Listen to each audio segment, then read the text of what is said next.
What's going on, everybody? Welcome back to the Trust the Bank podcast. Now, there's very few days until the NFL draft actually begins, and this may be the final podcast recording before the actual draft. We'll obviously have a ton of content coming out.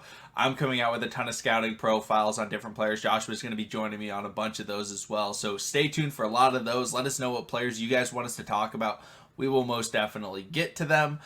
But in this first segment, in this first video, we're going to be doing a segment that we did last year. We had a lot of fun with it. It was draft or pass. We got three prospects that we're going to bring up that some people are really high on, some people are really low on. We're going to talk about whether or not we think the Ravens should draft them or pass on them. And this segment is not designed for the first round players. This is designed for the later round draft picks that are much more debatable, because obviously when you get a guy in the first round, they are a first round talent, especially when you're drafting at 14. So, overall, most of the time it's going to be like, yeah, okay, well, we're fine with drafting them. But with these guys, there's mixed opinions. Some people think that they have extreme boom potential, and other people are like, you know what, these guys aren't that good. So, guys, let us know what you guys are thinking about these players. Would you draft them? Would you pass on them? And if you would draft him, what round are you trying to get him in? Because obviously if you get a guy that's a third round talent in the seventh round, hey, you're probably going to draft him. But, that's that first segment. Then we're going to get into, in the second segment, we're going to be talking about the best day two corners for the Ravens to target, which is a position of need. So that's going to be a lot of fun. And then finally, we're going to talk about the best O-lineman fits for the Ravens to draft, because O-line, a lot of people see that as a big need for this Ravens team. So if you guys want to see those segments right away, go check out the podcast platform. They will all be out, right when this first segment is uploaded on YouTube, or you can wait, and over the next couple days, they will be coming out on YouTube as well. So draft or pass. Let's start out with a linebacker from Penn State University. Let's talk about Brandon Smith, the freak athlete that plays alongside Jesse Luketa. Joshua, when you're looking at Brandon Smith, what do you think about with him potentially staying somewhat local in Baltimore? And the funny thing is, I was kind of high on Brandon Smith, but as I'm reading his draft profile, one thing stuck out to me, McConnell, and that is developmental player. Now, if y'all know how the Ravens roll, they love getting those, those late round guys where they are developmental players, where they can get some of the best work out of them. For instance, Matthew Judon, Ryan Jensen, the list can go on, even Gus Edwards, So, I mean, just to name a couple, and I believe Michael Pierce was also drafted in the later rounds as well. And we saw what he did when he stepped on the field as a Baltimore Raven. So what I'm going to say is, since we have a Mike McDonald, a young guy, a high energy guy that used to be a linebacker coach that's now our defensive coordinator, I'm going to go say draft him. The reason I'm going to say draft him because he was a 5-star recruit back in 2019, a 2-year starter. We're talking about a 6'3" frame, and also someone that can run a 4.5 and a 40. Someone that you can also line up man to man that does well in pass coverage. The only thing that I did see that I was not pleased is you get the inconsistency. And I know everybody going to say, well, Joshua, why bring in another guy that's inconsistent? We already had Patrick Queen.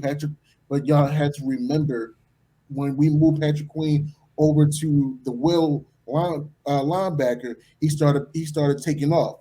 And this year, even when he gets his linebacker coach, and also even I know Zachary Orr deals with the outside linebackers, but he played a little bit of middle as well. So you got two young guys that's a defensive coordinator and linebacker coach that knows how to get the best productivity out of these young men. And I feel like, when you bring in a young man with Brandon Smith and you have him play with, the Lightning and Patrick Queen or the Thumper and Malik Harrison, or even and also let's not forget you do have Josh Bynes. Yes, he may not be the most star-studded name, but he is an efficient and solid linebacker here in this Ravens middle linebacker core. So I do feel like, to keep on building, we have a nice, strong nucleus, in my opinion.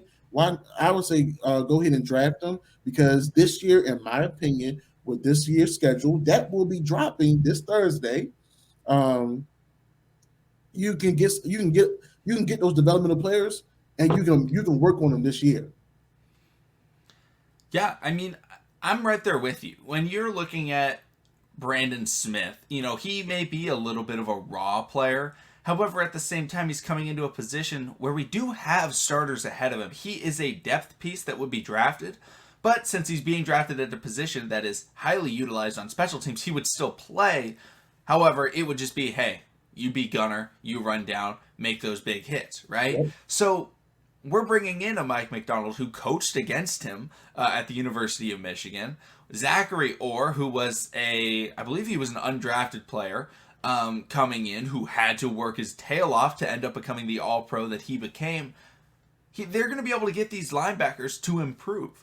And, Josh Bynes is getting older, so we need that third linebacker in the future to be able to come in and step up. And Brandon Smith could very well be that guy in a couple of seasons. But, as he's young, he can use his athleticism to be able to go out and make some tackles on special teams and get out there and still be an impact player. But, when you're drafting a linebacker for this team, you're most likely not drafting any player to be a starter from day one. That's just not how the linebacker situation is in Baltimore right now. Unlike, 2-3 years ago when we're like, oh man, we need a linebacker. Let's get Patrick Queen and Malik Harrison because we need players to actually play the position. Yeah. We need depth there. And it's still a need. It's just a need to have depth, which is why we like these guys in the later rounds to be able to go out there and draft them so then they can help improve this team from the ground up. He's not going to go out there and, get, 100 tackles his rookie year, but he can go out there and get, 15 to 20, right. Combined from special teams to, maybe getting in on some situations. But, I really like Brandon Smith. Odafe Owe, he was a raw prospect as well. Really good athlete coming out of Penn State. Yep. I mean, that's just the type of player Penn State has been putting out right now. So I'm definitely on board with drafting Brandon Smith. Obviously if we get him in, late third, early fourth type of situation. Next player is maybe the biggest name, that I see the Ravens fans, putting in their mock drafts, commenting, oh, you should go get this. When we go live and we're doing the live mock drafts, everyone's talking about getting this man. Everybody wants Jalen Petrie, cornerback safety hybrid out of the University of Baylor. Or is it Baylor University? I honestly don't really know. I'm not a Baylor fan. Shout out to RG3. But Jalen Petrie, corner, safety, second round potential. Should the Ravens go after Jalen Petrie in this draft? Now, obviously, the big caveat is, if the Ravens don't draft corner in the first round, should they go after Jalen Petrie in the second round? Because obviously if we draft Sauce Gardner or Derek Stingley or, someone of that caliber, we're probably not going after Petrie. But let's say we don't get a corner in that first round. Joshua, are you drafting or are you passing on Jalen Petrie in the second? So I know I saw his name before. I did a little bit of research on him. I do see that he is one of those dynamic players. You can line him up anywhere and things of that nature. But also when you line someone up, that has that little frame in the NFL, if you're not a Honey Badger, if you're not a Tony Jefferson, if you're not a Buda Baker, guys like them that knows how to use their skills, their athleticism to get around those guys, you can't get away.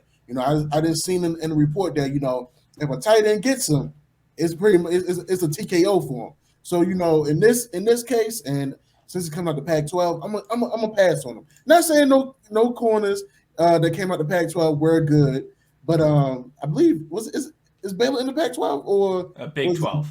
Big 12. Okay, my fault. My fault, y'all. Not saying no good corners come out the Big 12, but me honestly, I rather would have a guy out of the SEC. That's all I'm saying. Yeah, he's an interesting prospect. Honestly, I think I'm going to say pass on him just for the fact that I think that there's better players the Ravens could target in that second round. And don't worry, guys, we will be talking about all those players in the next segment. That's the best day 2 corner segment. But yes, he's good. Would I be throwing, my water bottle through my window if we drafted him? No, I would not. This isn't a Jordan Davis. Had to get it out there. But overall, when I'm looking at him, he does have talent. He does have the ability to play. But cornerback, safety, hybrids, I feel like we already have two of those players on this roster. We have Brandon Stevens and we have our Darius Washington. I don't want to draft a player that's going to be thrown into the same versatility, situation that those guys have been put into, because two is arguably already too much. But having three would just be, absurd, because it would just be so difficult for him to find space. Because when we're like, oh, we need a guy that can play corner and safety, we're going to throw him out there. Well, we just drafted Brandon Stevens. So it's just going to be difficult for, I think, him to see the field in comparison to if we drafted a player that was more of cornerback focused, coming out, of college. Now, he does have potential for him to come in and be a solid corner in the NFL, but he isn't the biggest guy.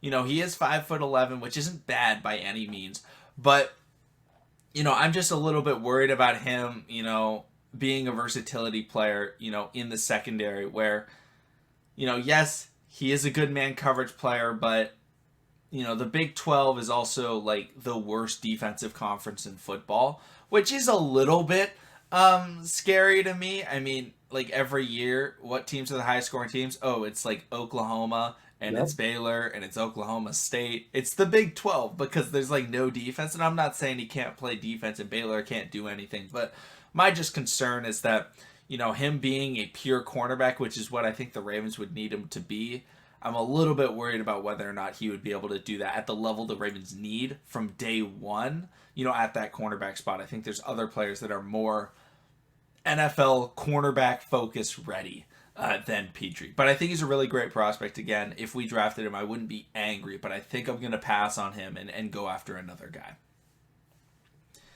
Now, the final player is another player that a lot of people really love in this draft. Some would argue is the best tight end in this NFL draft. I'm going to disagree with that because we all know Jalen Whittemire, best tight end in the draft.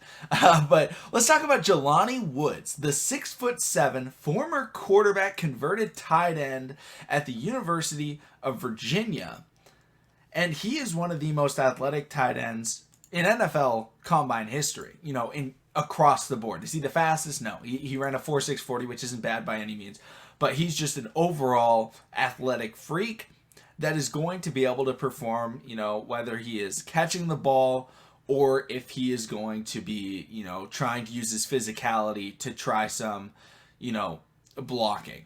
He's not an amazing blocker, but he's definitely seen as a really solid pass catcher with athleticism that has potential to be a really good blocker. Like, he's got the frame to be a great blocker. But Joshua, Jelani Woods, tight end at the University of Virginia, former quarterback, not to be confused with Tony Poljan, who's also like a 6'7" tight end, former quarterback out of the University of Virginia. Are you going to draft him, or are you going to pass on him and maybe go for another tight end in this draft later?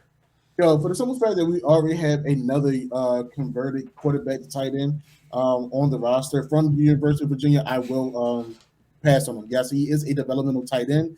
He has that big catch radius, but also some things that did stick out to me is his route running. I know that we have some of the best guys in the business that can, assist with that. But even so, another thing that kind of bothered me was he has the drop seats. And right now, because of the urgency that this Ravens organization is in, we don't need to make it back to the playoffs, and we don't need 14 or 7 drops again by any of our wide receivers, tight ends, or running backs. We need these guys catching the ball, going forward, getting positive yards. So, nothing against him. He may work somewhere else, but right now, where we're at and what we in the type of offensive weapons that we need, I'm going to pass on him. I wouldn't be upset if the Ravens drafted Jelani Woods. If the Ravens draft a tight end, I'm happy in this draft, right? Like, I think the Ravens should draft a tight end. But in my opinion, I think Jelani Woods, while he does have incredible potential, he's not my tight end one. But at the same time, I think I'm going to go with draft, actually. Yes, Whittemire is my number one tight end for the Ravens to go after in the draft. Best tight end in the draft, I got to say it every time I have the opportunity. But Y'all know who my guy is, Aquanco out of the University of Maryland. I'm just saying. But the big thing with him is like, if we draft him, he's got the size that the Ravens need, the potential to be a really good blocker. He can go out there and he can run good routes. As a third tight end, I think it's worth it.